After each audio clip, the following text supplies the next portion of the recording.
안녕하세요. 오늘 플로렌스 나이팅게일에 대해 좀 더 깊이 파헤쳐볼까 합니다. 네, 안녕하세요. 보통 등불을 든 여인으로 많이 알잖아요. 그렇죠. 간호사의 상징이죠. 네, 그런데 오늘은 그 이면에 있는 뭐랄까 데이터 혁신가로서의 모습을 좀 보려고 해요. 우리가 아는 그 헌신적인 이미지 너머에 나이팅게일이 실제로 데이터를 어떻게 썼는지, 그걸로 어떻게 변화를 만들었는지 그런 걸 보는 게 꽤 흥미로울 겁니다. 그러니까요. 단순한 감동 스토리가 아니라 진짜 시스템을 바꾼 인물이니까요. 네, 맞습니다. 이번 분석의 핵심도 바로 그거예요. 나이팅게일이 어떻게 데이터를 무기처럼 써서 세상을 바꾸고 또 현대 간호 시스템의 기초를 다졌는지 그 과정을 따라가 보죠. 자, 그럼 바로 시작해볼까요? 좋습니다. 먼저 크림 전쟁 당시 상황부터 좀 짚어보죠. 나이팅게일은 왜 참혹한 전쟁터로 갔을까요? 거기서 뭘 봤을까요? 자료들을 보면요. 그 당시 야전병원 상황이 정말 끔찍했어요. 끔찍했다고요? 네. 기록들을 보면 병사들이 전투에서 다치는 것보다 병원 안에서 그 열악한 위생 때문에요. 발진 티푸스나 이질 같은 감염병으로 죽는 경우가 훨씬 많았다고 해요. 아, 부상보다 병 때문에요? 네.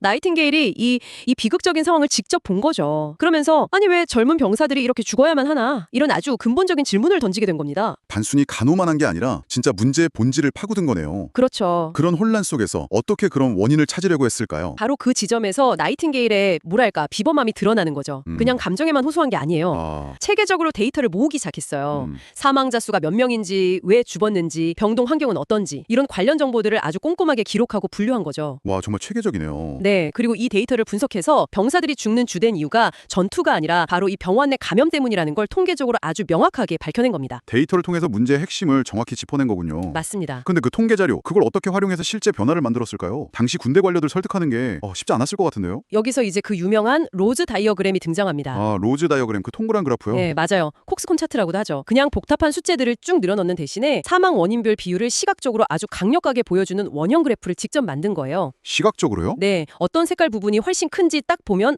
이 위생 문제 때문에 죽는 게 이렇게 심각하구나. 이걸 한눈에 알 수 있게 만든 거죠. 아하. 이 시각 자료가 당시 정책 결정자들한테는 엄청난 충격이었고 병원 위생 개선이 진짜 시급하다는 걸 효과적으로 설득하는 결정적인 도구가 됐습니다. 데이터를 시각화해서 설득력을 확 높였군요. 와, 정말 혁신적인데요. 그렇죠. 그 결과는 어땠어요? 정말 변화가 있었나요? 놀라웠죠. 나이팅게일의 노력 그리고 그 데이터에 기반한 개선 조치를 덕분에 야전병원 사망률이요. 무려 42%에서 2%로 뚝 떨어졌습니다. 42%에서 2%요? 와, 진짜요? 네, 수많은 생명을 구한 거죠. 데이터의 힘을 제대로 증명한 아주 극적인 사례입니다. 42에서 2라니 정말 엄청난 변화네요. 전쟁 끝나고 나서도 활동은 계속됐죠? 간호교육 쪽에서도 중요한 역할을 했다고 들었어요. 네, 맞아요. 1860년에 세운 나이팅게일 간호학교가 현대 간호학 발전에 아주 중요한 전환점이 됐습니다. 아, 간호학교요? 네, 그전까지는 간호가 약간 종교적인 봉사활동의 일부처럼 여겨졌거든요. 네네. 근데 이 학교는 독립적인 재정으로 운영되는 전문 교육 기관을 세운 거예요. 그러면서 간호사를 전문 직업인으로 키우는 기틀을 마련한 거죠. 단순히 기술만 가르친 게 아니라 간호 철학이나 윤리 같은 것도 강조했고요. 그렇군요. 전문 직업으로서의 간호사를 만든 거네요. 그런데요, 간호사분들이 하는 그 나이팅게일 선서 있잖아요. 네네. 그건 나이팅게일이 직접 만든 건가요?